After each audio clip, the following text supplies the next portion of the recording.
मी ना फॉर्च्युनर गाडी याचा विचार करतो. तर आपला ट्रॅव्हलचा बिझनेस आहे ना, तिथे पण कामाला येईल काय? त्याची ऑन रोड प्राइस 47 lakhs आहे ग. काहीतरी कमी असेल तर बघ ना जरा, कुठून काय जुगाड करतेस का? फायनल ऑफर दाखव.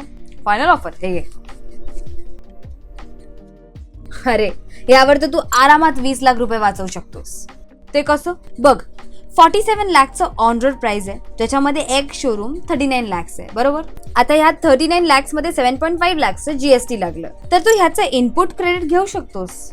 आणि जर ते घेतलंच ना तर 7.5 lakhs इथेच कमी होतील तुझे. बाकी ह्याच्यामध्ये 40,000चं TCS आहे, तर त्याचं बेनिफिट पण मिळेल तुला.